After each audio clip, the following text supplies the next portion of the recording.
लोगोफोर दायो आरो आङो मोनसे गोदान भिडिअ लाना फैबाय नोंथांमोननि गेजेराव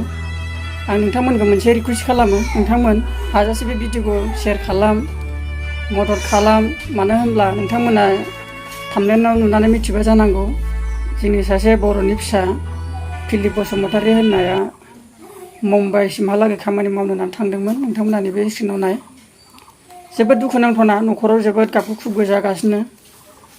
बिथांमोना चिरांनि आरो आंनाव कल रेकर्डिं दङ नोंथांमोना कल रेकर्डिंखौ नोंथांमोना खोनासंनो हागोन आरो बे भिडिअखौ एसेबां हायो शेयार खालाम आरो लाइक खालाम आरो जायफोर गोदान फैदों साबस्क्राइब खालामबानो जाबाय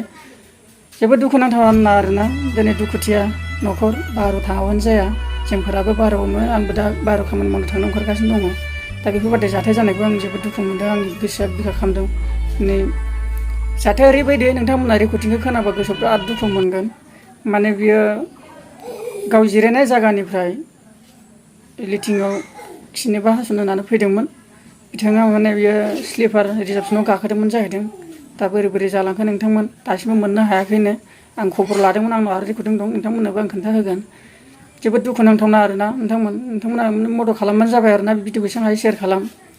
आरो जायफोरा आरो बे फन नम्बरबो होनाय दंखायो एसे जुदि मोनबाय बायोबा खबर होबानो जाबाय आरोना जोंनि माखासे बाहेरायाव थाहैग्राफ्राबो एसे सुलाद लाबानो जाबाय आरो जिखिनि जोंनि बेसेबां आसामाव थानाय बर'फ्राबो बेसेबां हायो शेयार खालामबानो जाबाय जोबोद दुखुनांथावना बिथांखौ मोनफिननो हानाय बायदि दा थैखोना थांखो बेनि जेबो खबर मोननाय जायाखै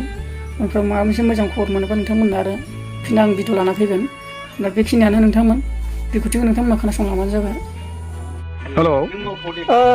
नैबे फिलिप बसुमतारी होनदों नामा औ फिलिप बसुमतारी औ बे गोमानायखौ मोनबाय मोनाखै आंनि चेनेला जादों सोरां लामा बड' दे दा माने जेबो डिटेल्स मोननाय जायाखै आरो ना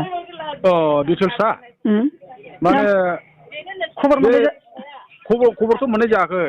आगे दासो नागिरनो फैगासिनो दङ बिनि बिदा बिब' बे गोग्लैनाय जायगाखौ नागिरनो फैगासिनो दं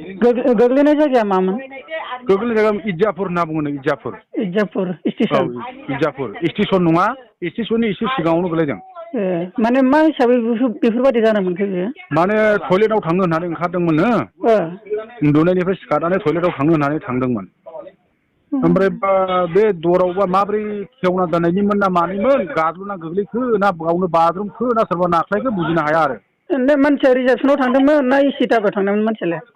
मानसिया इसि नङा जेनेरेलाव जेनेरेलसो औ जेनेरेल माने स्पेसियेल माबायाव आरो स्लिपाराव स्लिपार आरो ना रिजार्भसन होनो बेखौ रिजार्भेसन दा मुङा बेना फिलिप बसुमतारी ओमफ्राय गामिया मा होनोमोनलाय गामिया 2 नं खाग्राबारि खाग्राबारि ओमफ्राय डिस्ट्रिक्टआ चिरां डिस्ट्रिक्ट औ इन्ड' भुटान बर्डार सिमायावनोखा भुटान बर्डार सिमा औ जागोन दे आं फंनैसो बुंना होनोसै आंनि औ दे बुंनानै होबाबो एसे जागोन दे